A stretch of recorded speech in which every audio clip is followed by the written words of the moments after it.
Amang liwanag sa kalangitan. Amang Jesus sa kalangitan ipakitang katotohanan. Kung meron man, nagbibigay. Mayroon bang itinanim? Mayroon itinanim nila. Mahirap mo pong i-close yan kasi. Kasi ganun mo, mahirap, di ba?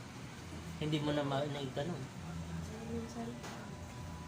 Ganun kung pinakain mo namang liwanag, hindi kayo dyan makakatago, Dura.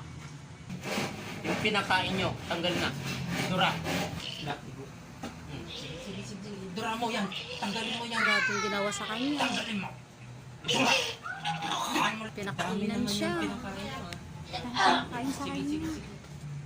Lapas mo lang lahat yan. Kaya may nararamdaman talaga siya. Lapas yun lang lahat yan, ha? Sige pa, meron pa. Hindi mo ako mag-uugyan. Sige. Lahat, ha? Yung tinanim mo sa kanyang tahanan nito, tanggalin mo, ha? Ngayon. Tanggalin mo yung tinanim mo sa bahay nila. Doon sa Iloilo. Iloilo. Ha? Tanggalin mo yung itinanim mo sa bahay nila, Juan. Tanggalin mo lahat yan.